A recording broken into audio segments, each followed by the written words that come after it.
Thanks to the efforts of the resident Twinkie, the Count of Saint Germain, the Drifters have taken control of the Orte Empire, and they now have a lot of access to bow and arrows, lots of swords, and some powerful muskets, and they're gonna need them as they prepare to go to war with the Ends. What you're looking at this week, guys, is another build-up episode of Drifters, but honestly still another fantastic episode, which is moving the story along in a really interesting way. I honestly thought that the Count of Saint Germain was basically there to completely mess with the Drifters' heads. He was going to betray them in some form or fashion. No, he's basically just an extremely eccentric character, and honestly, he's starting to grow on me, despite the fact that he's just one of the creepiest motherfuckers that I have ever seen. But he's incredibly useful to the Drifters' cause. He knows a lot of things about their past, and he knows a lot about the art of war. Not to mention, he's basically got the Orte Empire by the balls, which allows him to take control of their organization, but not before being confronted by the evil puppeteer Rasputin, who makes a pretty awesome entrance in this week's episode, as he's taking control of some of the councilmen of the Orte Empire. But things come to a swift close when Toyohisa and his gang bust into the room and start cracking some skulls. Quite literally, too. Toyohisa just kicks this one dude in the face who's being controlled by Rasputin multiple times, to the point where you'd think that basically he would have killed him. I don't know why they said, "Stop, Toyohisa, you're gonna kill that guy." I think he did that after the first couple of kicks. But this scene is really fantastic because it's kind of like the first real character interaction between the Drifters and the Ends. Yes, we've had Joan of Arc and Jill's de Rise. A lot of this is owed to the fact that Nobunaga gets right up in Rasputin's face and basically says, "Where's your balls now, man? Why aren't you all confident anymore? You were smiling just a second ago. We are going to rock thy world." That's right, especially because he sends in some of his soldiers and Toyohisa just swiftly decapitates all of them. Turn it into a drinking game at this point. Every time Toyohisa cuts the head off of the dude, just take a big old gulp. The rest of the episode is dedicated to both the Drifters and the Ends preparing for a very big conflict between these two organizations, with the Ends getting ready to send in this huge army of monsters, and Toyohisa and the Drifters preparing for their arrival and making use of some brand new weapons. We have three very important factions. We have Yoichi's group, who are basically all of the elves with bow and arrows. They're just going to hang out on the rooftops and just rain hell down upon the Ends army. Then you have Toyohisa, who's going to come in during all of the confusion and do what he does best, cutting off fools' heads. And then we have Nobunaga, who's finally living out his dream of being able to have an army which can make use of guns, because the dwarves have completed 100 brand new muskets, and they give them to the warriors which were trained by the Count of Saint Germain, who, hilariously enough, are basically just a bunch of gay men.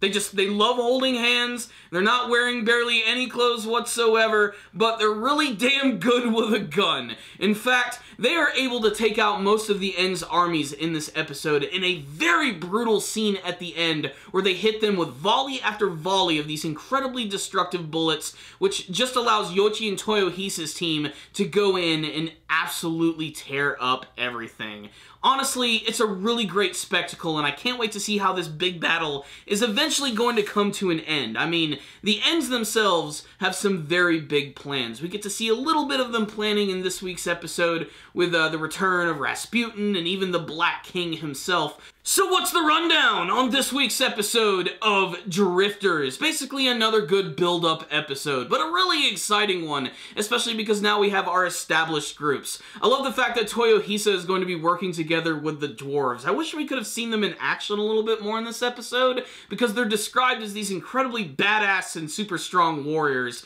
but they're completely overshadowed by everything that is Toyohisa, who continues to be an expert strategist and sort of does that on autopilot. That's something that Nobunaga sort of brought up in this episode. He has this switch that unknowingly goes off in his head, which allows him to think of the best possible circumstances, even for events which have already happened. Like, there's a great scene where he's asking the Count of Saint Germain what actually happened to his clan, and he was able to predict everything that actually went down simply because of how amazing he is at the art of war. It's really fun seeing that in action, but really this episode right here was just a build build up to more of the battles between the Ends and the Drifters. But the most surprising element of the episode continues to be the Count of Saint Germain. I just didn't expect him to be, like, this useful to the Drifters. I was just expecting him to constantly just, like, throw the group under the bus, try to create his very own ambitions, and take over the Orte Empire himself.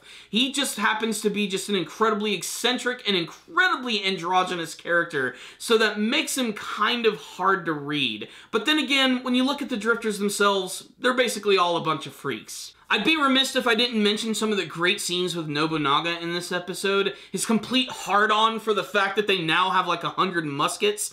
That's a really satisfying scene. You can tell that he's just really getting off on that moment. You can tell that he truly does enjoy war in just about every single way. But he's the type of guy that likes to hang out behind the shadows. In many ways, like Rasputin, he's kind of a puppeteer himself, which I think that's a pretty interesting dynamic. And his confrontation with him was a pretty solid moment, to say the least.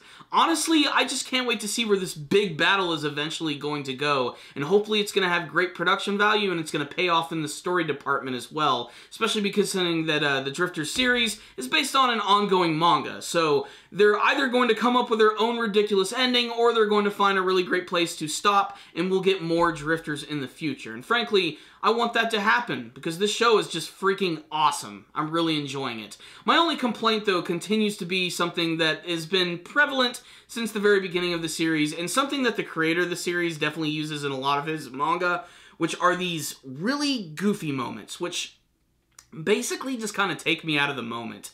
There are moments when things are just incredibly serious. Dudes are being decapitated, there's death, there's fire, there's destruction all over the place. It's metal as shit. And then you just get these moments where the characters just de-evolve into these super goofy, cartoony versions of themselves, where they yell loud, they have crazy expressions, and it kind of just takes me out of the moment. But still, this is an incredibly entertaining anime series, to say the least, and this was how you do a frickin' build-up episode. It had good action, it had good characterization, there were tons of new characters, and promises for cool shit to happen in the future. So this was overall another solid episode of Drifters, with a few minor complaints from me. So I'm going to give this week's episode right here a 4 out of 5. A solid episode which you should definitely check out. If any of you did watch this week's episode of Drifters, why don't you tell me what you thought about it in the comments section below. Did you have a favorite scene from this week's episode? Any predictions for what's going to go down as we get closer to the finale?